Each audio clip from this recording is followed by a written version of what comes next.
Y hoy vamos a ver una palabra que llamamos ataduras familiares. ¿Ataduras qué? Familiares. Inmediatamente cuando yo utilizo la palabra atadura, usted entiende lo que es atar algo, ¿cierto? Si usted tiene a un perrito muy bravo y entonces los vecinos se quejan de ese perrito bravo, siempre lo trae en la calle, o está en la calle, ¿qué le dicen los vecinos? Amarre a su perro, le dicen, ¿verdad? ¿Cierto? Amarre a su perro porque es así, porque es allá, porque es acá.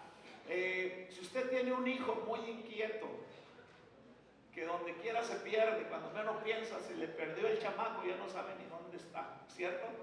Va a un centro comercial, entonces usted siente que trae el chamaco aquí. No, pues ya no lo trae aquí, lo único que trae es la chancla que traía puesta el chamaco, ¿va? ¿Dónde se le fue el chamaco? ¿Quién sabe? Entonces la recomendación es que hay que ponerle que... Dice pobrecito, pero yo he visto, por ejemplo, en los centros comerciales cómo hay papás que traen a los chamacos con una... amarrados, ¿verdad? Porque apenas el papá... Y uno ve, como luego dice el dicho, de lejos se ven los toros, ¿verdad? Pero que te lo suelten unos... ¿Cuánto tiempo? Unas 3 horas que te lo suelten, entonces tú te vas a dar cuenta por qué el papá lo trae de esa manera, ¿verdad? O por qué la mamá lo trae de esa manera. No se moleste para que no se le pierda, hermano, ¿verdad? Para que no se le pierda. Y bueno, entonces entendemos perfectamente lo que es tener atado a alguien desde el punto de vista físico, literal. Pero bueno, también hay ataduras espirituales y también hay ataduras emocionales, ¿sí? Que son con las que más batallamos. Y no vamos a hablar de las ataduras espirituales, pero sí vamos a hablar de las ataduras emocionales, que luego se convierten en estilos y en patrones y en moldes de vida, ¿cierto? Por eso llamamos ataduras familiares. Y voy a comenzar con una escritura que está en el libro del Génesis, aunque voy a mirar varios pasajes de la Biblia, varios ejemplos, porque la Biblia nos enseña acerca de cómo educar la familia. Si a alguien le interesa la familia, es a Dios, ¿cierto? Porque si hay un plano original, Dios fue el que lo hizo. Hombre, mujer, ¿cierto? Hombre, mujer. No es como están tratando de enseñarnos ahora, hombre con hombre, mujer con mujer, ¿sí? Además que Romanos capítulo 1, 18 en adelante dice que el juicio de Dios vino desde ese tiempo, vino sobre esas personas, y lo podemos ver en Génesis, en la historia de Noé, que el juicio de Dios vino sobre el mundo de ese tiempo por causa de que cambiaron el uso natural contra el que es que se fueron contra lo que es contra naturaleza, dice la palabra del Señor. Y sigue diciendo un montón de situaciones más. A alguien le preguntaron en una ocasión que cuál era o más bien le dijeron que cuál era el problema. ¿Cuál era el problema? Que tendríamos que aceptar. Entonces, hombre con hombre, mujer con mujer. Y esta persona dijo, no, eso va contra el diseño original de Dios, ¿cierto? O sea, la gente puede creer lo que ellos quieran, pero Dios tiene un diseño original y uno tiene que respetar eso si uno quiere que le vaya bien en la vida. Y sencillo. Dios dijo que el hombre y la mujer fueron puestos en el Edén, en la tierra, para fructificar, ¿sí? Para multiplicarse, para llenar la tierra, dice la Biblia, ¿sí? Ese es el propósito, el diseño original de Dios. Tú puedes poner en el medio del desierto dos hombres que se amen profundamente, ¿sí? Los puedes poner en medio del desierto y regresas a los 10 años y ¿qué vas a encontrar? Dos hombres más viejos, pero vas a encontrar dos hombres. Más sin embargo, entonces tú pones a un hombre y a una mujer en medio del desierto, pasan los años, los encuentras más viejos, pero ¿qué encuentras? Un pueblo, ¿cierto? Encuentras un pueblo porque ese es el diseño original de Dios. ¿Estamos ¿Estamos de acuerdo? Pero bueno, hoy no les voy a hablar del diseño original de Dios. Les voy a hablar de ataduras familiares, de cómo los padres tenemos, que es una gran responsabilidad ser papá, ¿cierto? No te das cuenta la responsabilidad que es ser papá hasta que entonces estás metido en el asunto, ¿cierto? Muchas veces algunos se casan y no se dan cuenta de la responsabilidad que es casarse. Yo tengo un amigo que cuando se casó, se fue al registro civil, se casó, regresó a su casa, se sentó en el porche de su casa y entonces dijo: ¿qué hice? Me casé.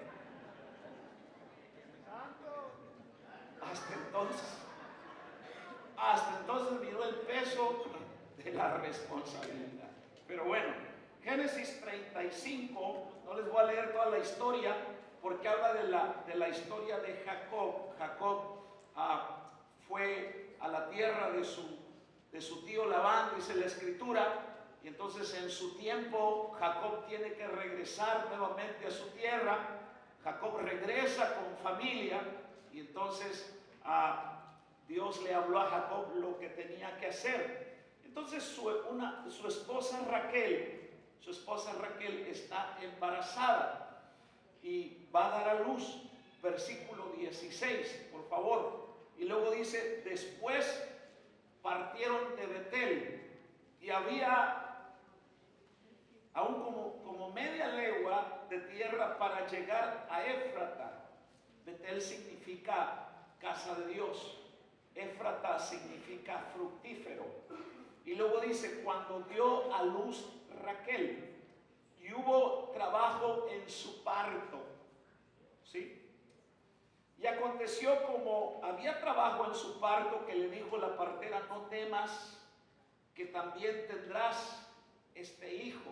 Y el versículo 18 dice: y aconteció que al salírsele el alma, entre paréntesis dice la versión 60, pues murió. Y entonces cuando Raquel está a punto de morir, entonces le pone nombre a su hijo. ¿Y cómo le llamó? Le llamó Benoni. Y como su padre estaba ahí, su mujer estaba a punto de morir y le pone Benoni, y vamos a entender por qué. Entonces su padre le cambia el nombre inmediatamente y dice: no, tu nombre no será Benoni, tu nombre será Benjamín. ¿Cierto? Y esa palabra, vamos a iniciar esta palabra de ataduras familiares con eso que dice ahí. Bueno, como yo les he compartido en algunas otras ocasiones, los nombres que eran puestos a los hijos bajo el Antiguo Testamento y también el Nuevo Testamento, los nombres no eran puestos solo por ponérselos. Había una razón, una situación, había algo profético porque le ponían los nombres a los hijos. Yo no sé cómo tú te llamas, pero a lo mejor tu papá o tu mamá te pusieron el nombre que tienes, una, porque no te querían, dos, porque era el día de algún santo. De hecho, eso que te canten las mañanitas, no lo hagan, por favor. Y cuando yo cumpla años, si alguien va a cantar las mañanitas, no me las canten, por favor. Porque yo ni nací el día de las flores, ni tampoco fui bautizado en la pila de ¿qué?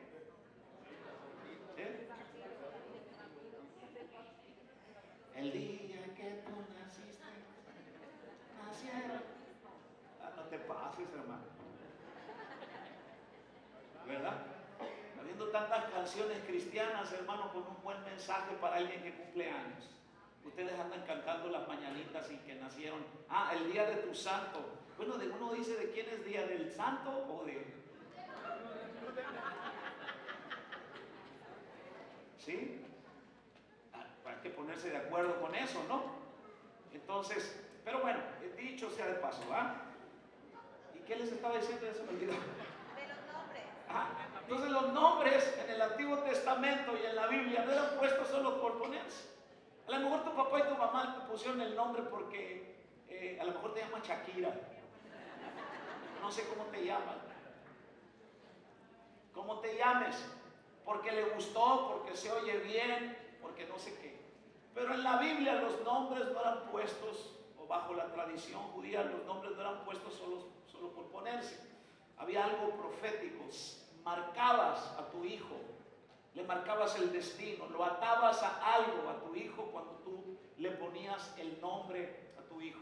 Entonces ahora nosotros vemos acá que Raquel dio a luz a su hijo y lo llama de acuerdo a la condición en la que ella se encontraba. ¿Qué condición se encontraba Raquel según lo que acabamos de leer? Se estaba muriendo, entonces le llama Benoni. Entonces Benoni significa hijo de mi tristeza, hijo de mi aflicción, porque en esa condición estaba precisamente Raquel. Raquel estaba entonces llamando a su hijo conforme a la atadura o a la situación por la que estaba, en la que se encontraba, y en el proceso Raquel no se estaba dando cuenta que entonces estaba atando a su hijo a las mismas ataduras que ella misma, por las que ella misma estaba atravesando. Como ella estaba sufriendo, entonces el desahogo de su dolor fue causarle también dolor a su hijo, y inconscientemente lo iba a marcar para toda su vida. Y cuando Jacob, el padre de este niño que está naciendo, se percató, se da cuenta del peligro que había en permitir que su hijo llevara ese nombre, que lo iba a atar al dolor y que lo iba a atar a la tristeza que representaba esto, lo que iba a sucederle en su destino y en su futuro. Entonces él no se queda sin hacer nada, sino que entonces toma una decisión e inmediatamente le cambia el nombre a su hijo, que significa hijo de mi dolor, a hijo de mi mano derecha. Benjamín significa hijo de mi mano derecha. No le dice hijo de mi mano izquierda, porque la mano izquierda en la Biblia representaba todo lo chueco, lo torcido. De hecho, los antiguos, y parece que en India también no comen con la mano izquierda, la usan para otra cosa, la mano izquierda. Bueno, esa era la tradición, ¿verdad? Pero hoy nosotros sabemos que los zurdos, como yo, entonces somos más inteligentes que muchos. No, es que es cierto, es que sí es cierto. ¿Cuántos zurdos tengo yo aquí? Levánteme la mano. Y levánteme la zurda, por favor, la izquierda. ¿Verdad? Tengo pocos, ¿ven que somos pocos? Somos pocos, pero locos. Ay, dígales. Entonces, Benjamín significa hijo de qué? De mi mano derecha. Porque entonces mamá lo ató al dolor, mamá lo ató a la tristeza. Pero el papá dijo, no, yo no quiero que el futuro de mi hijo sea de dolor, sea de tristeza, sea de miseria. Inmediatamente entonces le cambia el nombre por Benjamín, hijo de mi mano derecha. Entonces el padre de Benjamín hace algo al respecto, y entonces cuando nosotros leemos en las 12 tribus de Israel está Benjamín, y Benjamín nos enseña la Biblia que fue una bendición, porque su tribu, la tribu de Benjamín, sí, cuando leemos el Antiguo Testamento, se convirtió en una de las tribus más hábiles, de las tribus más fuertes y de las tribus más valientes en Israel. Ahora, cuando volvemos al punto de lo que llamamos ataduras, las ataduras, inmediatamente cuando uno piensa en una atadura, y mayormente cuando uno ya tiene un conocimiento de lo que es la palabra del Señor, cuando uno piensa en ataduras, inmediatamente uno piensa en lo demoníaco, en algo espiritual, ¿verdad? Alguien está atado a esto, alguien está atado a aquello. Puede suceder, pero antes de que alguien sea atado espiritualmente por causa de una herencia, de una maldición, primero las ataduras son conductas, y es aquí donde donde yo voy a enfocarme más que ataduras espirituales. Primero son conductas aprendidas que no hemos confrontado y que entonces esas ataduras o conductas aprendidas nos llevan a desarrollar comportamientos y actitudes que justificamos y a las cuales eventualmente entonces nos vamos nosotros ajustando o conformando a ellas, de tal manera que entonces llega un momento que aquella práctica incorrecta no la vemos como mala. ¿Sí? Es normal que yo practique el robar, es normal que yo practique cualquier otra cosa que va contrario a los principios de la palabra del Señor y que va contrario a la educación correcta de una familia, ¿cierto? Lo vemos como algo normal, ese tipo de prácticas. Por ejemplo, ¿qué problema tenemos nosotros en nuestro estado? Fíjense cómo se le llama al problema del narcotráfico, se le llama la narcocultura, ¿sí? Donde quiera que tú vas, entonces encuentras gorras con los nombres, con logos de los representantes de ¿qué? ¿Sí? Encuentras cintos, qué sé yo, cosas más que tienen que ver con lo que llamamos la narcocultura, ¿cierto? Entonces, y para muchos esto es normal, para muchos esto es normal, pero usted y yo sabemos que no es normal. No queremos eso para nuestros hijos. ¿Usted sí quiere eso para sus hijos? Claro que no queremos eso para nuestros hijos. Ahora, tenemos, por ejemplo, si usted creció en un hogar donde hubo un maltrato, donde hubo peleas, donde siempre se están gritando, ¿sí? O donde siempre hay manipulación, entonces es muy posible que usted inintencionalmente, por inercia, reaccione de la misma forma. Si usted es un joven, varón o mujercita, siempre vivió eso en casa, entonces cuando usted vaya al matrimonio, inintencionalmente usted va a hacer lo mismo. ¿Por qué razón? Porque es el formato, porque fue la cultura, porque fue la atadura que papá y mamá le sembraron en casa. Entonces usted viene al matrimonio, su esposa no está acostumbrada a eso, ahora se ha casado, su esposa no está acostumbrada a eso, y usted la trata de manera brusca, la trata gritándole, peleando con ella. Para usted es normal, pero no para ella, si ella no viene de una formación y un estilo de vida de esa manera. Usted viene atado a todo eso. Para usted es normal, pero no para ella. Entonces, ¿qué sucede? ¿Viene qué? Viene una separación, ¿cierto?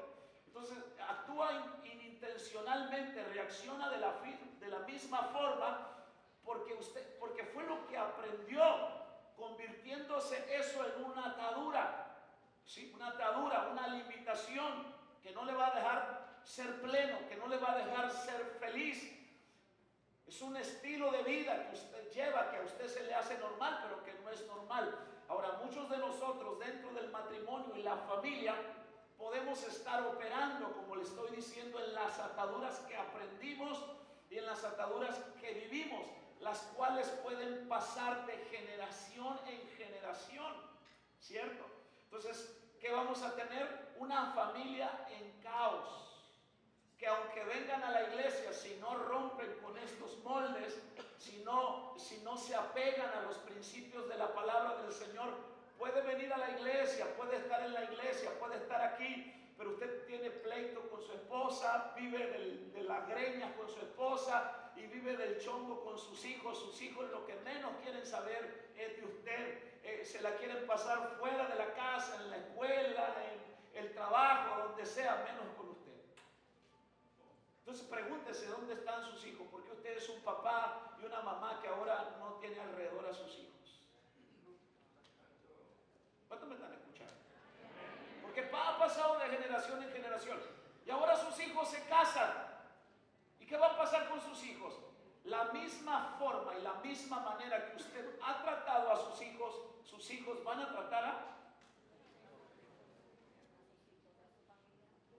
¿Sí? va de generación en generación.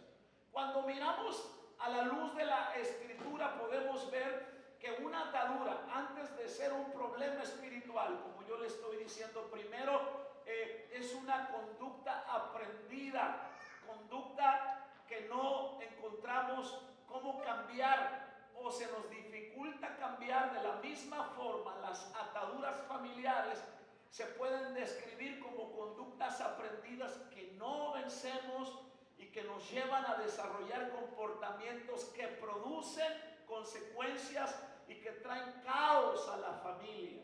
Caos a la familia.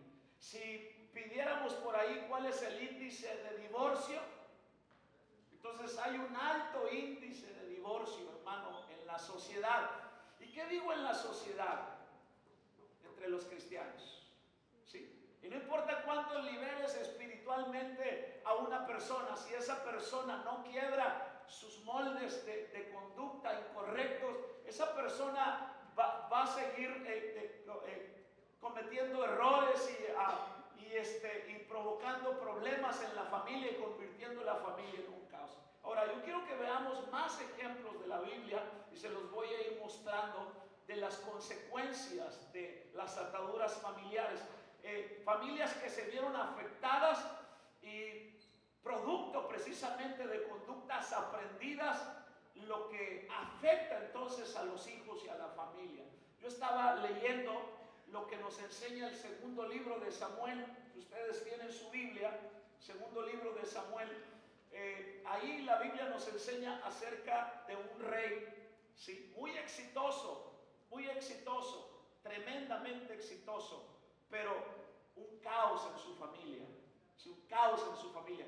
Porque es igual, nosotros podremos tener mucho éxito allá afuera, tener mucho carisma y mucha aceptación de la gente allá afuera, pero si nuestra familia, hermano, no nos acepta, si en nuestra familia nosotros no somos, en el caso de los hombres, la cabeza, o no tenemos la responsabilidad, no cumplimos con la responsabilidad como deberíamos de cumplirla, entonces, hermano, no sirve para nada el éxito que nosotros tengamos allá afuera. ¿Cuánto me escuchan? Están muy serios, pero bueno. En el segundo libro de Samuel, en el capítulo 11, ahí vemos a un rey que se llama el rey David. Entonces, fíjense lo que dice la Biblia. Aconteció al año siguiente, en el tiempo que dice la Biblia, que salen los reyes a la guerra. Entonces David dice que envió a Joab y con él a sus siervos y a todo Israel, y destruyeron a los amonitas y sitiaron a Rahab. Pero, ¿qué dice? Pero David se quedó ¿dónde? Se quedó en casa. ¿Dónde debía estar David? En la guerra. O sea, estaba donde no debería estar, ¿sí? Y entonces dice que sucedió un día, al caer la tarde, que se levantó David de la cama, se levantó tarde el viejo, ¿sí? Baquetón. En vez de estar chambeando, estaba tirando rostro en la cama, ¿sí? Y dice que comenzó a pasearse sobre el terrado de la casa real, y entonces dice que no tenía nada que hacer. Agua cuando no tienes nada que hacer. Ah, pues no tengo nada que hacer. Ay, no está mi esposa ni mis hijos. Cuidado. Entonces dice que, ¿qué dice? Y vio desde el terrado a una mujer que se estaba bañando. Y luego subraya el pasaje, dice que la cual era ¿qué? Muy hermosa, ¿cierto? Muy hermosa. Y envió David a preguntar por aquella mujer y le dijeron, aquella es Betsabé, hija de Eliam, mujer de Urías Eteo, ¿sí? Pero aunque le dijeron, mira, David está casada, David dijo, no me importa, tráiganmela, ¿sí? Eso fue lo que hizo David. Oye, pero que mira, Urías es uno de tus guerreros más valientes. No me importa, manden traer a Urías. Entonces la historia comienza a decir todo lo que David hizo cuando trajo a Betsabé a su casa, tuvo relaciones con ella, estaba fértil la muchacha, tuvo relaciones con ella, ¿sí? Acababa de salir de su periodo, estaba fértil y entonces tuvo relaciones con ella, dice la Biblia, y entonces se embarazó la muchacha. Entonces se mandó traer a Urías según la historia del recio de la batalla, y David le dijo: ay, estás bien cansado, vete para tu casa, acuéstate con tu esposita, mira, todo esto, ¿no? Y entonces Urías no se fue, Urías se quedó en el palacio. Pero ¿cómo no te fuiste? Hombre, disfruta, y lo emborrachó. Tampoco se fue, se quedó ahí en el palacio porque era leal a David. Y entonces lo último que hizo David fue mandar una carta para los generales del frente de batalla y les dijo: ¿saben qué? Mándenme a Urías al frente de la batalla.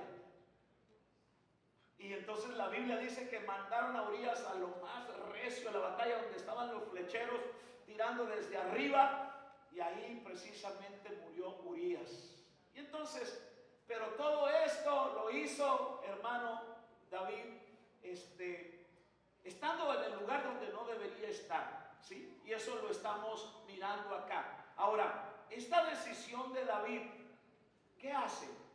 Desencadenó una serie de eventos, porque en el proceso Betsabé, como les dije y como dice la Biblia, entonces queda embarazada y manda a matar al esposo, como ya dice la historia. Y en esta historia la Biblia no menciona al enemigo, al diablo, ni lo hace responsable, sino lo que vemos son ciertas conductas que entonces David desarrolló y que por consiguiente dio lugar entonces a un pecado muy desagradable delante de Dios. Porque entonces es bien fácil de repente, ¿por qué les digo esto? Es bien fácil de repente cuando alguien cae culpar al diablo, ¿cierto? No, el diablo me hizo caer. No, es responsabilidad tuya, es mi responsabilidad primero. Cuando tú caes en un pecado, entonces es primero tu decisión. ¿Cuántos me escuchan? Amén. Es primero tu decisión. Miren lo que dice Santiago capítulo 1, 14 al 15. Dice que cuando somos tentados, ¿sí?, son nuestros propios malos deseos los que nos arrastran y los que nos dominan, y que son los malos deseos los que nos llevan entonces a pecar, no es el diablo. Es bien fácil echarle la culpa al diablo. Dice una historia, una ilustración por ahí, que en una ocasión el diablo estaba cerca de una iglesia deteniendo una barda, así mire, estaba el diablo deteniendo la barda. Y alguien pasó por ahí y le dijeron, y la iglesia está enfrente, y le preguntaron: diablo, ¿qué estás haciendo ahí? Agarrando la barda, dice, porque ya van a salir los hermanos y de todo me echan la culpa, digo. Va a hacer que la barda se caiga, entonces digan: el diablo fue. Entonces, de repente sucede así: no, mi amor, es que te fallé porque el diablo me hizo caer. No le hagas al loco. Es que tú lo quisiste hacer, ¿cierto? El diablo toma ventaja de esa situación, ¿sí? Y si tú no te arrepientes, entonces tú haces formas, estilos de vida que luego pasan a tus generaciones. Por eso Santiago dice, mis hermanos, que cuando somos tentados, ¿sí?, somos tentados desde ¿qué? Nuestros propios malos deseos. Y nuestros propios malos deseos, cuando hemos pecado, luego dan a luz algo, aquello en la tentación en lo que nosotros hemos caído. Por eso es que cuando el profeta Natán, después de un año, fíjense que David había pecado, regresando al 2 de Samuel 11, que David había pecado, entonces va un profeta llamado Natán y reprende a David. Y David, después de un año, David nos damos cuenta de cómo fue que David llegó hasta ese punto. Cuando nos vamos al capítulo 12, de segunda de Samuel 12 del 7 al 10. Entonces viene la reprensión del Señor y el Señor le recuerda todo lo que le había dado. Dice la Biblia, el Señor Dios de Israel le dijo: yo te ungí rey de Israel y te libré del poder de Saúl. Está hablando del rey Saúl, el rey que había salido. Y el versículo 8 dice: te di la casa de tu amo. ¿Qué más le dio? O sea, todo te lo di, los reinos de Israel y de Judá. Y eso no hubiera sido suficiente. Y si eso no hubiera sido suficiente, te habría dado mucho más, dice la Biblia. Pero el versículo 9 dice: ¿por qué entonces despreciaste la palabra del Señor e hiciste este acto tan horrible? Pues mataste a Urías el hitita con la espada de los amonitas y le robaste a su esposa. O sea, nada hay oculto debajo de la tierra, todo sale a la luz tarde que temprano, mis amados amigos y hermanos. Y el versículo 10 dice: de ahora en adelante, fíjate bien el juicio, la consecuencia que vendría por causa de lo que David hizo. De ahora en adelante tu familia, ¿qué dice? No dice a ti, porque cuando tú pecas no queda todo a nivel individual. Hay una consecuencia familiar, hay una consecuencia generacional, mis hermanos. Entonces dice: de ahora en adelante tu familia vivirá la espada, porque me has despreciado al tomar a la esposa de Urías para que sea tu mujer. Ahora, cuando Natán, el profeta, confronta a David, le revela el cómo llegó hasta ese punto y le muestra que en el versículo 7 y 8, estoy yéndome en lo que dice la palabra, David había sido desagradecido con Dios. Porque siempre que tú eres tentado por algo, ¿cierto? No solamente debes pensar en lo que vendrá, en la consecuencia que vendrá sobre tu vida, pero también que eres un malagradecido porque no tenías nada, porque no eras nada, porque tenías una familia en caos y ahora eres lo que eres, porque estabas enfermo y ahora estás sano. Entonces te conviertes en un malagradecido con Dios. ¿Cuántos me escuchan? Entonces David había sido desagradecido con Dios. Y en el versículo 9 nos enseña que David llegó al punto que despreció la palabra del Señor, y esto lo lleva a cometer un acto terrible, mi hermano. Hay mucha gente en esta condición. Y el versículo 9 dice que David perdió el temor de Dios. Pero todo esto trae una consecuencia, vuelvo al punto, no solamente individual, trae una consecuencia familiar y generacional, mis hermanos. ¿Cierto? La verdad, cuando yo miro la condición en la que viví yo en el pasado, jamás yo deseé que mis hijos vivieran lo que yo viví o como yo viví. Por eso entonces yo luché por salir de la situación y de la condición en la que yo estaba, porque yo quería tener hijos, porque yo quería tener descendencia, pero yo no quería que mis hijos ni mi descendencia viviera lo que yo estaba viviendo en ese mismo momento, mis hermanos. ¿Me están escuchando en esta hora? Entonces por eso buscamos salir de la situación en la que estamos. Ahora, todo esto para David produjo consecuencias graves para su familia. Pero lo que podemos ver es que ahora podemos entender por qué en la casa de David sucedieron actos terribles. Cuando ustedes se van al capítulo 13 de segundo de Samuel, entonces David tiene hijos. Y hay un hijo llamado Amnón, en el capítulo 13 de segundo de Samuel. Hay un hijo llamado Amnón. Y Amnón entonces se obsesionó, ¿sí?, con una de sus hermanas llamada Tamar, ¿sí? Se obsesionó tanto que la quería tener. Dos hermanos la quería tener. ¿Y cómo le hago? y alguien le aconsejó, mira, haz esto, acuéstate, di que estás enfermo, y entonces pide que tu hermana venga a tu casa para que te dé alimento, y ahí entonces haces lo que quieres hacer. Pues así lo hizo Amnón. Entonces vino Tamar a casa de Amnón y le preparó comida, dice 2 de Samuel capítulo 13.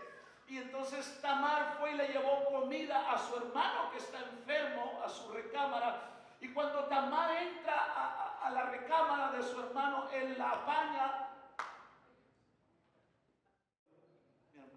Parece como película esto, ¿verdad? Pero así sucedió. Así sucedió. Pero a causa de qué? De algo que su padre David había hecho. ¿Sí? De algo que sus hijos, vamos a decirlo de esta manera, miraron en su papá. Su papá David los ató. Su papá David hizo un estilo de vida de perversión sexual, de violación, porque lo hizo con Betsabé. Entonces ahora sus hijos están haciendo lo mismo. Y regresando al capítulo 11 de 2 de Samuel, cuando David se ve confrontado por Natán, entonces David reconoce y David no acusa a nadie y se hace responsable de sus actos. Y 2 de Samuel 11:13 dice que David le dijo: he pecado contra el Señor. David no culpó al diablo, David no culpó a nadie, sino que David simplemente aceptó que él era el responsable de los actos horribles que cometió. Pero la atadura sobre su vida se hace más clara cuando Natán le dice en el versículo 14 de 2 de Samuel 11: sin embargo, como has mostrado un total desprecio por la palabra del Señor con lo que hiciste, ¿qué le dice? El fruto que estaba en Betsabé, tu hijo, ¿qué? Morirá, dice la Biblia. Entonces escúchelo bien, póngame atención. Una atadura en la familia se puede aún describir más como conductas aprendidas que nos afectan a nosotros y a los que nos rodean y que nos llevan a despreciar la palabra de Dios en nuestras vidas y además nos desvían a una vida de desobediencia a Dios.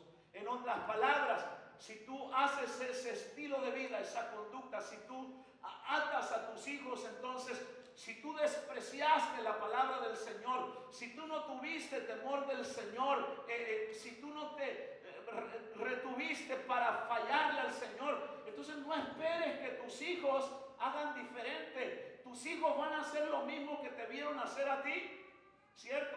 O sea, yo me encuentro muchos hijos de padres cristianos en todas partes. ¿Sabes qué? Amargados y resentidos, no solamente contra sus padres, sino contra la iglesia, utilizando la misma Biblia para hablar en contra de sus padres y de la iglesia. ¿Por qué razón? ¿Por qué? Dime por qué. Porque tú tienes la culpa. Porque yo tengo la culpa por mis malos comportamientos. Yo sé que a usted no le gusta que yo le diga esto, pero se lo tengo que decir.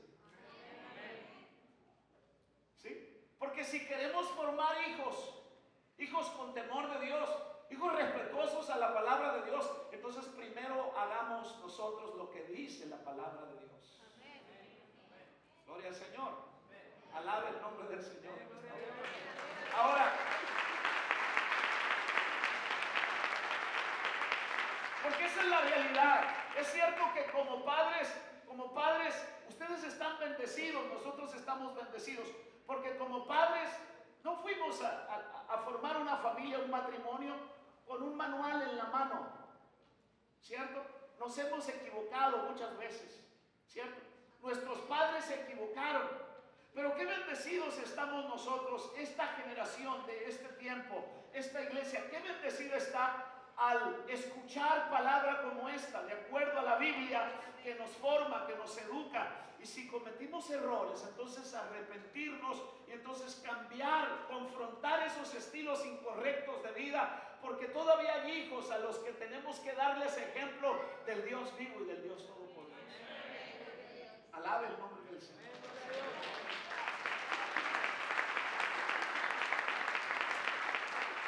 muchos de nosotros, es cierto que estamos viviendo hoy conforme a las conductas aprendidas de nuestros padres, y eso se puede convertir en una atadura. Algunas personas se criaron en un ambiente, como les dije hace un momento, de contienda, de peleas, de manipulación, aunque lo detesten. Aún así, eso puede convertirse en una atadura en sus vidas, en una conducta aprendida y en un patrón, hermanos, aprendido de los padres, de los padres. Hay personas que están viviendo, escuche bien, hay personas que están viviendo el resultado de las enseñanzas y de los ejemplos de sus padres. Tú vives de la forma que vives, tú haces de la forma que estás haciendo, porque así lo aprendiste de tus padres. ¿Cuántos me escuchan? Y aunque muchas veces no quisieran, aunque no estén de acuerdo, hay patrones y conductas que están bien cimentadas en estas vidas, porque fue en el ambiente en el que se criaron. Muchas veces no sabemos cómo hacerle, cómo tratar diferente a los hijos. Hay padres secos, fríos, indiferentes, no saben darle una caricia al hijo. ¿Por qué razón? Porque sus padres así los trataron. ¿Sí? Y dicen, ¿cómo le hago? ¿Qué hago? No pueden, porque así vieron, eso es lo que vieron en casa, ¿cierto? Ellos dicen, me quiero casar. ¿Y por qué te quieres casar? Porque sientes que que te hace falta tu complemento. No, porque hay mucha ropa que lavar. Y ya mi mamá me corrió de la casa. Porque eso vieron a un padre, a un papá que, ¿cómo? Que hace exactamente eso con su mamá. Entonces no quieren una mujer de compañera, quieren una sirvienta.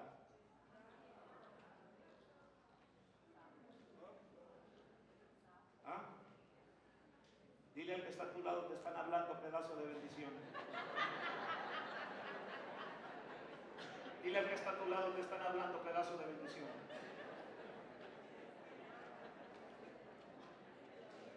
Alabado Jesús. Sigo con la Biblia. Sigo con la Biblia. Los hijos aprenden más que por lo que decimos, usted sabe. Aprenden más por el ejemplo, ¿cierto? Vamos a la Biblia porque no soy psicólogo. ¿Qué soy? Pastor. Y tengo que enseñar la Biblia. Si usted quiere psicología, bueno, le cobro. ¿Cuánto le cobro a un psicólogo? ¿Ah? No, esos son psicólogos que te los encuentras en el tianguis de la Juárez. Uno que tiene su consultorio con todo, te cobra de a 1000 para arriba. Si quieres consulta de esa, pues te cobro de a 1000 para arriba, no importa. Ay, no, dice Esteban. Bueno, vamos a la Biblia. Primera de Reyes 22, del 51 al 53. Está la historia de un muchacho rey llamado Ocosías. Diga conmigo Ocosías. Dice que la Biblia que Ocosías era hijo de Acab. Y Ocosías, según esa escritura, comenzó a gobernar Israel en el año 17 del reinado de Josafat en Judá. Reinó en Samaria 2 años. Versículo 52. Él hizo lo malo a los ojos del Señor. Y yo quiero que lea lo que sigue adelante. ¿Qué dice?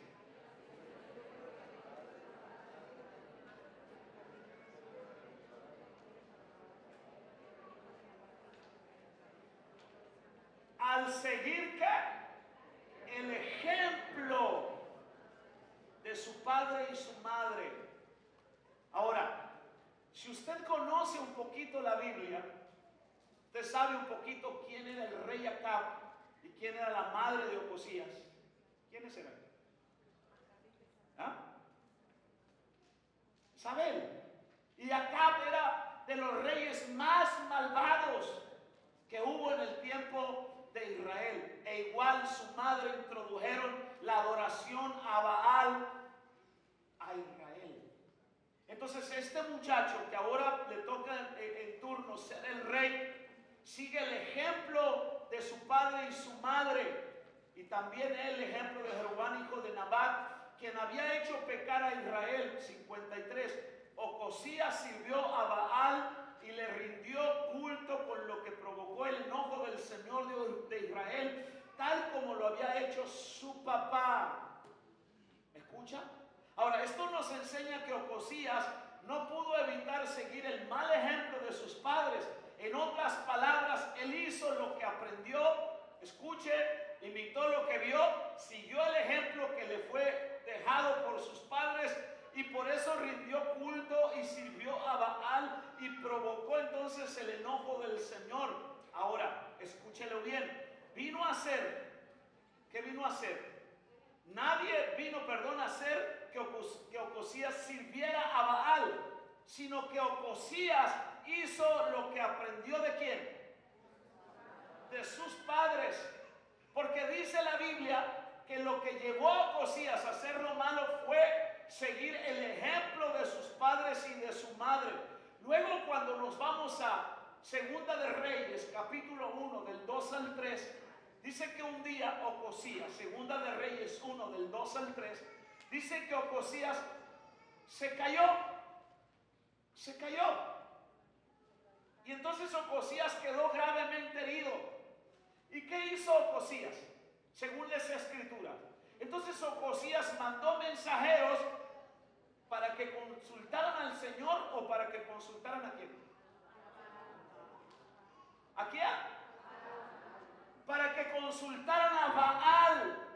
Y entonces, ¿qué pasó? Esto hizo que Dios se enojara a tal punto que entonces envía al profeta Elías para que le dijera a Ocosías en el versículo 3. ¿Qué dice? Que fue y le dijo el profeta Elías: oye, ¿acaso no hay Dios en Israel? ¿Por qué recurres a los Baales? ¿Sí? ¿Por qué vas a los Baales? Pero volvemos al punto, padres, volvemos al punto, amigos, iglesia. A Ocosías se le hizo más fácil hacer lo que aprendió de sus padres, y por esa razón, cuando ahora estaba en necesidad, no supo recurrir a Dios. En medio de su prueba, él no supo cómo consultar a Dios, y no solo eso, sino que al hacer lo que aprendió, buscó a Baal, y esto entonces provocó el enojo de Dios, y Dios le dijo que no se iba a recuperar y que su reinado se iba a ver limitado. Ahora, yo estoy seguro que si el padre y la madre de Ocosías hubiesen sabido que su decisión y su conducta entonces llevarían no solamente a Ocosías, sino a más hijos a ataduras mortales, ataduras como las que estaba Ocosías, y que entonces iban a afectar significativamente el futuro y el destino de su hijo, yo creo que ellos, estos padres, hubiesen tomado otra decisión, le hubiesen enseñado a buscar al Señor, hubiesen invertido en Él para que amara a Dios. Pero esto es generacional, esto es que uno tiene que pararlo como padre, y uno tiene que entender que no viene a este lugar a recibir una palabra y a sentarte como lo hacías tradicionalmente cuando ibas a una misa de gallo. Tú vienes acá para recibir una palabra que te sacudan los cimientos familiares incorrectos, para que las ataduras que han formado tus antepasados entonces sean sueltas por causa de la unción, y entonces formes generaciones completamente diferentes. Que el esposo no quiere, ¿eso qué importa? Tú tienes que sembrar en tus hijos las cosas que son correctas, porque no solamente tienes que pensar en ti, tienes que pensar en tus generaciones.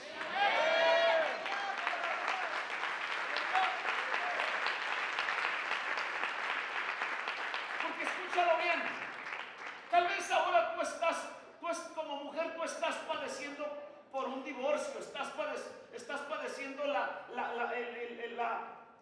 ¿cómo decir la palabra? El engaño de tu esposo. Y tú estás en sufrimiento, y tú estás en dolor, y tú estás en la situación de decir: pobrecita de mí. ¡Ey! ¡Alto! Deja de mirar en la situación en la que estás y comienza a mirar tus vástagos. Comienza a mirar las bendiciones que tienes a un lado. ¿Cierto? Porque entonces no solamente te afectas a ti, pero afectas. Ya fue. Él tomó su decisión, él quiso hacer lo que está haciendo. Pero entonces yo tengo que ver por lo que tengo aquí. Alábale que él vive.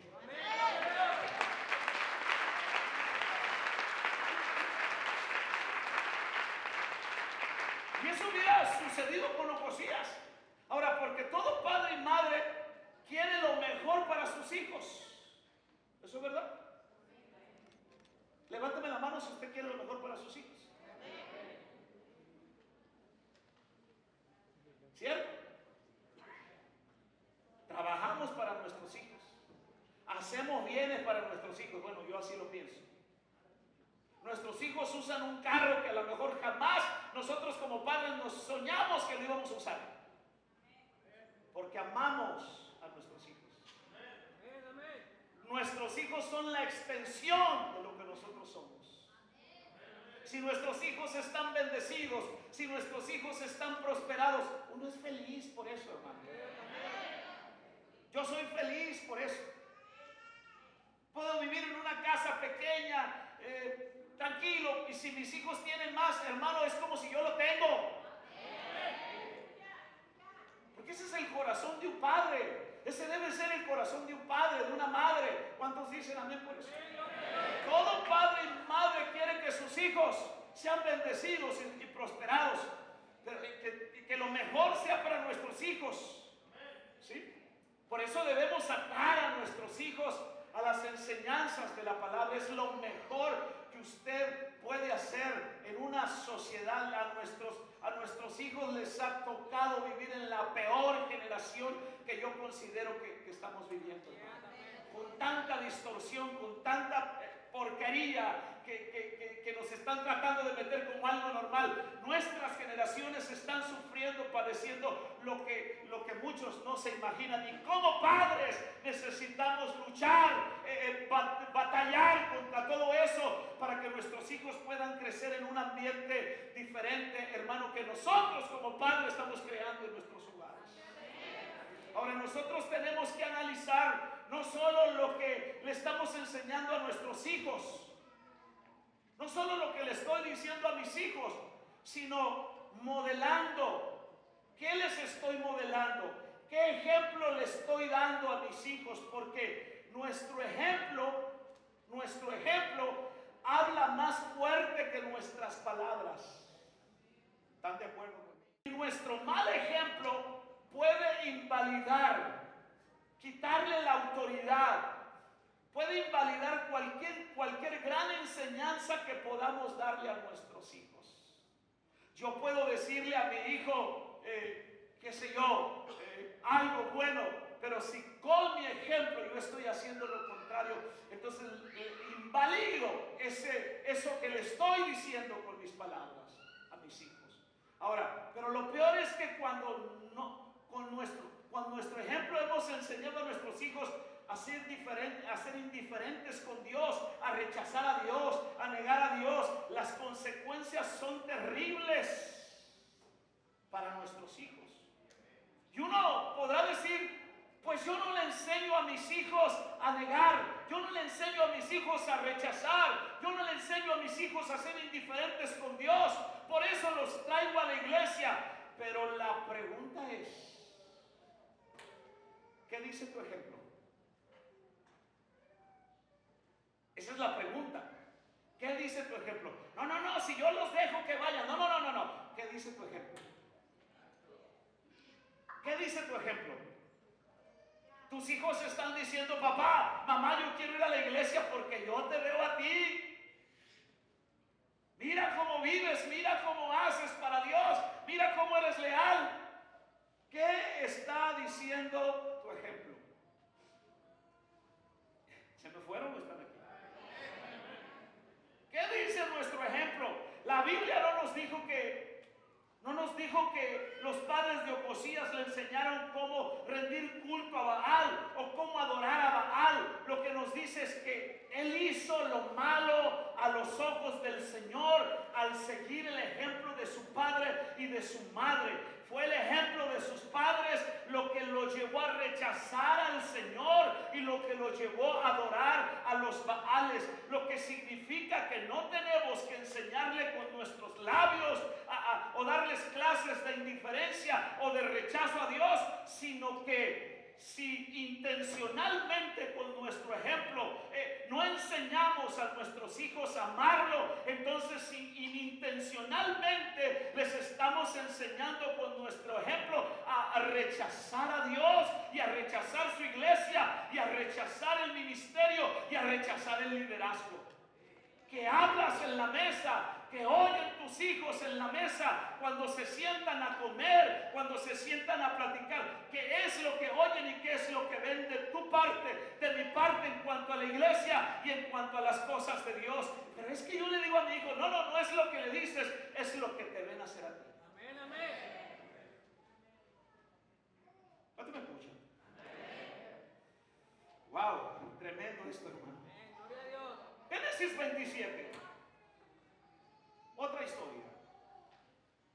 En Génesis 27 me encuentro con una historia desgarradora. No les voy a leer toda la historia, se las voy a narrar un poco. En el versículo 1 dice que Isaac ya está viejo. Isaac se está quedando ciego.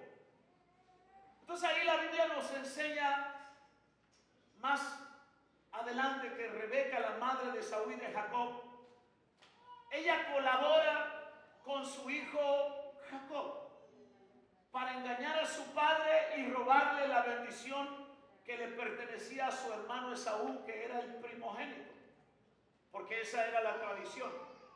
Cuando papá iba a partir, entonces imponía las manos sobre el primogénito y todas las bendiciones quedaban sobre el primogénito. Pero ahora Jacob, que es el menor, mamá está ahí, y entonces mamá enseña lo incorrecto al hijo menor llamado Jacob. ¿Cierto? Hermanos, ¿están aquí conmigo? Amén. Ahora podemos suponer que Jacob, por lo que su nombre significa, ¿qué significa el nombre Jacob? Significa usurpador, el que roba, el que hace trueques. Por su nombre, que significa usurpador, desde su nacimiento él era un engañador. Podemos suponer eso, porque la Biblia dice que cuando sale del vientre, sale agarrado del talón de su hermano, porque él quiere salir primero, según la historia. Pero aunque le pusieron usurpador por nombre, no significa que de nacimiento él nació siendo un engañador, como nuestros hijos. No nacen cuando son jóvenes, tienen más malas mañas y más malos hábitos. Dicen, ay, así nació. No nació así. Se le fue enseñando eso. ¿Sí? No nació siendo un engañador. El comportamiento de su madre Rebeca y cómo su madre planificó todo para engañar a su esposo, que era viejo y que se estaba quedando ciego, y que su hijo Jacob lo enseñó a que robara la bendición de su hermano, nos demuestra que Jacob aprendió a ser como era siguiendo el ejemplo de su madre. Esto se convirtió en una atadura sobre su vida, una conducta aprendida que lo marcó para el resto de su vida, porque luego entonces la historia dice que Jacob siguió siendo un usurpador. Sí. Fue lo que le enseñó ¿quién? Su mamá, su estilo de vida. Jacob obedeció las órdenes de su madre y entonces fue con su papá y se puso más o menos como su hermano y le robó la bendición del primogénito a su hermano. Y los versículos 34 al 40 de ese capítulo que leemos nos enseña que cuando Esaú escuchó que su padre había desatado su bendición sobre su hermano Jacob, dice el versículo 34 que entonces Esaú vino por la bendición y le dijo, padre, bendíceme, padre, dame tu bendición. pero la bendición del hijo primogénito ya había sido otorgada y dada ¿para quién? Para Jacob. Ahora, amados, yo me temo que en muchas familias sucede algo similar, que algunos padres están ciegos, no por viejos, pero están ciegos emocionalmente, están ciegos espiritualmente y no quieren ver la realidad de su condición espiritual, ni la de ellos. Y si no ven la condición espiritual de ellos, jamás van a ver la condición espiritual de sus hijos. Si usted es uno de los padres que cuando su hijo da lata ya, no lo aguantan los maestros, entonces lo traen, porque no quiere estar allá, anda por todos lados, arriba de los carros, rayó los carros y no sé qué tanto hizo. Entonces le dicen, hermano, mire a su hijo así, así.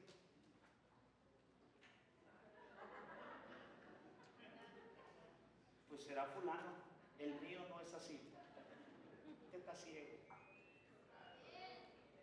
Bien ciego. Es más, creo que usted está como Jorge de la serie de Vecinos. Si no la han visto, se pone unos lentes oscuros y dice, una limosnita para este pobre ciego de los ojos. Así está usted. Cuando usted no reconoce su condición espiritual, está bien ciego. Más, y si usted está ciego, entonces está ciego también, no va a poder ayudar a su hijo, ¿sí? Y hay padres que no quieren ver la realidad de su condición espiritual y la condición espiritual de su familia. Hermano, ¿cómo estás? ¿Tu familia? Hermano, todo bien, bendecidos, gloria a Dios, alabado sea su nombre. ¡Santo!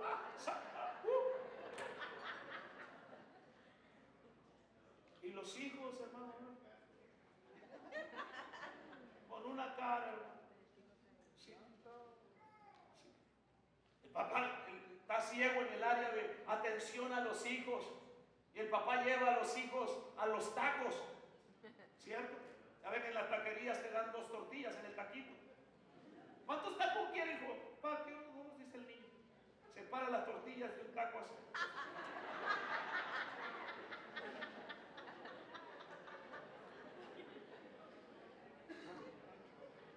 Una coca, con mucho hielo.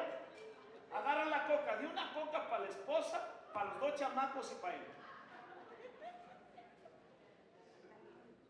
Eso habla de la condición del padre, ¿cierto? De la situación. Ahora imagínense, así tratan los hijos.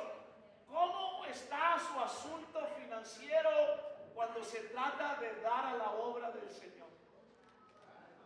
¿Cierto? ¿Cómo está? Si uno lo conoce, escúchalo bien, dice uno, ni sobre agarres, por favor. Está más caro el sobre que lo que pones en el sobre.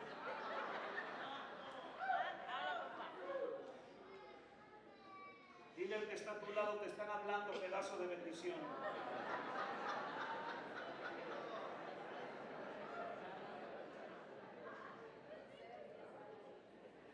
¿Cuánto me escuchan?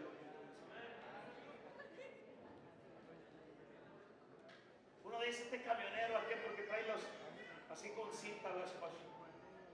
En el sol. Trabaja en un semáforo, qué sé yo. Entonces los hijos ven eso y los hijos actúan de la misma manera. El padre es miserable, la madre es miserable para con ellos, para con Dios. Él va a ser miserable para con la iglesia, para con Dios y para con su familia que traiga fruto. ¿Me están escuchando lo que yo digo? Esa es la situación de muchos. Y Esaú entonces, Esaú decía, Padre, bendíceme. Pero ya no había bendición, porque ya se la habían dado a Jacob. Bendíceme, Padre, desata tu bendición sobre mi vida. Ahora tú puedes, no tengo una bendición para ellos, no tengo la autoridad de bendecir, no tienen la autoridad de bendecir a sus hijos, porque el engañador les engaña a pesar que todo está bien o piensan que está bien. La vida espiritual está decaída en muchos padres y por tal consecuencia, por tal motivo, entonces los hijos van a estar también de la misma manera, mis hermanos. Pero déjenme cerrar con este mensaje. Esto no tiene que ser de esta manera. Esto no tiene que ser nuestro destino, ni mucho menos el destino de nuestra familia. Yo doy gracias a Dios porque esta es una iglesia bendecida. Es una iglesia próspera. Esta es una iglesia que Dios ha levantado, hermano, en prosperidad en todos los sentidos, hermano. Primero espiritualmente hablando y después en todo lo demás que ya usted sabe, hermano, que usted tiene. Nuestros hijos y nuestras familias tienen que estar de esa manera. Nosotros tenemos que hacer la diferencia y clamar a Dios. Déjenme usar el término clamar a Dios por un avivamiento para nuestras vidas y para nuestras familias. Esa es la verdad. ¿Qué es avivamiento? Avivamiento simple y sencillamente es volver de la vida a la muerte. ¿Y cuántos de nuestros hijos y cuántas generaciones están en muerte? Papá, tú tienes la oportunidad. Tú que estás acá tienes la oportunidad de volver a vida a los hijos que están en muerte. ¿Cuántos me están escuchando ahora? Es darles vida. A lo mejor tu hijo es como un terreno infértil, o tú eres como un terreno infértil, o eres como un vientre seco. Pues el Señor quiere soplar vida sobre ti, y si sopla vida sobre ti, entonces soplará vida sobre tu familia. Segunda de Crónicas 7, del 13 al 16, les leo lo que dice la palabra del Señor. Puede ser que a veces yo cierre los cielos para que no llueva, o mande langostas para que devoren las cosechas, o envíe plagas entre ustedes. Versículo 14, segunda de Crónicas 7, 13 al 16. Pero si mi pueblo, levante la mano el pueblo de Dios. Si mi pueblo que lleva mi nombre, ¿sí?, se humilla, fíjese usted, si mi pueblo se humilla, si mi pueblo ora, si mi pueblo busca mi rostro, si mi pueblo se aparta de su conducta perversa, entonces dice el Señor, yo les voy a oír desde el cielo, yo voy a perdonar sus pecados, yo voy a restaurar su tierra, su familia. Mis ojos estarán abiertos y mis oídos atentos a cada oración que se eleve en este lugar, pues he elegido este templo y lo he apartado para que sea santo, un lugar donde mi nombre será honrado para siempre. Lo vigilaré sin cesar porque es muy preciado a mi corazón, dice el Señor. Pero dice el pasaje que acabamos de leer que si nos humillamos, que si reconocemos nuestra necesidad y urgencia de Dios, si reconocemos nuestra importancia y nos humillamos dependiendo de la oración y buscamos su rostro, tomamos una decisión de morir a la indiferencia, de cambiar nuestras vidas, entonces dice la Biblia, Dios oirá desde los cielos, perdonará nuestros pecados y va a restaurar nuestras familias,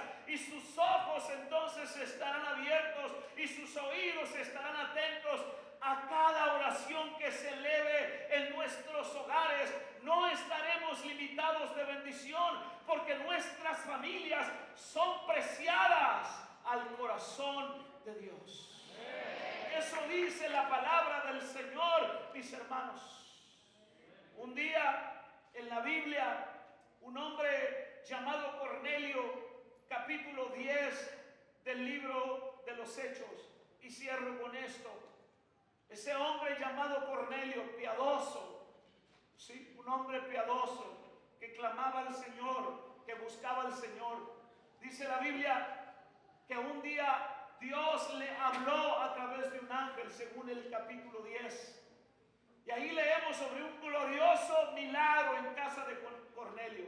Una transformación que se produjo en la casa de este hombre llamado Cornelio. ¿Sabe por qué? Porque Cornelio fue un hombre determinado a ver salva a su familia. Cornelio fue un hombre determinado a ver que Dios y los principios de Dios gobernaran a su familia. yo le digo algo, cuesta que los principios, que los valores de Dios, que la cultura del reino en nuestro hogar se establezca, cuesta. Claro que sí, pero cuando lo hemos logrado, entonces tú te convertirás en el padre más feliz, dormirás en paz, estarás quieto, habrá necesidad, habrá situaciones de deuda, habrá muchas cosas que bueno, por la misma vida tienen que venir, pero serás un padre, serás una madre quieta y tranquila, porque has permitido que en tu hogar el reino de Dios se establezca igual que lo hizo Cornelio.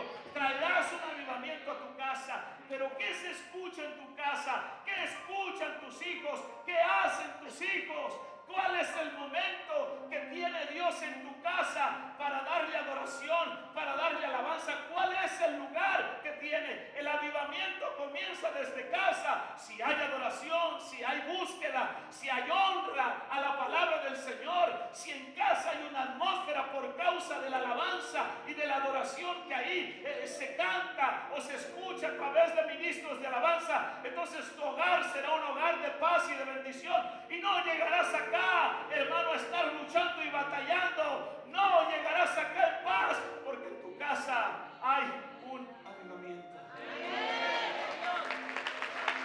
Alaba su nombre. Alaba su nombre en esta hora. Así que la familia que ora siempre, ¿sabe lo que pasa con la familia que ora? Llama la atención de Dios.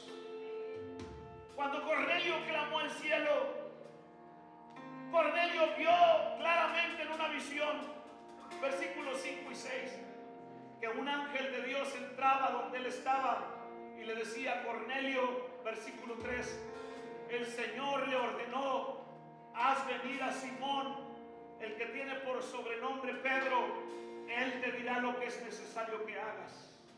Pero qué impresionante cómo trabaja Dios. Cuando hay una familia que busca al Señor y cuando hay una necesidad, Dios va a mover los ángeles, Dios va a mover lo sobrenatural para suplir tu necesidad. Porque allí en casa hay un papá, allí en casa hay una mamá que está clamando al Señor por bendición a la familia. A lo mejor no tendrás trabajo, a lo mejor la situación es difícil, pero Dios entonces moverá el mundo espiritual a tu favor, porque hay alguien que está clamando ahí. Y los hijos están mirando eso. Dice la Biblia que al mismo tiempo que Cornelio estaba orando, otro hombre que oraba, Simón Pedro, estaba teniendo su propio encuentro con el Señor. Dios le estaba dando una visión para prepararlo, para que fuera a la casa de Cornelio para llevar salvación, según Hechos 10 del 10 al 16. Escúchelo bien. Dios obra por todos lados cuando sus hijos se ponen a orar y se ponen a orar en serio. Él tiene innumerables ángeles ministradores.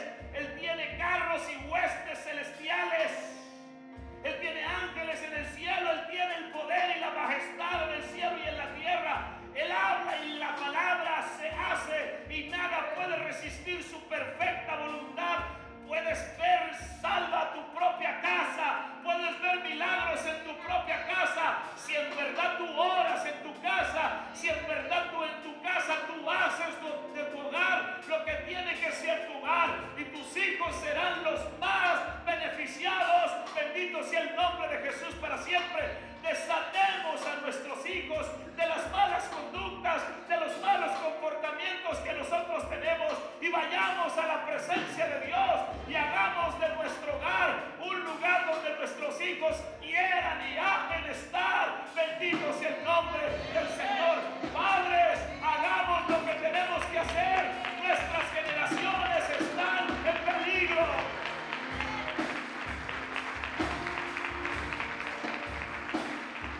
La Biblia dice que Cornelio pasó tiempo en la presencia del Señor y el Señor le dio instrucciones específicas. Del mismo modo, Dios te mostrará lo que necesitas de tu parte, y cuando tú obedezcas, entonces tú hagas un despertamiento en tu hogar, en tu familia. La verdad, los despertamientos espirituales no nacen aquí, nacen en casa.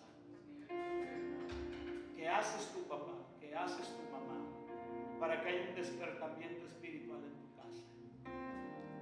Si te la llevas renegando todo el día con los hijos, con la esposa,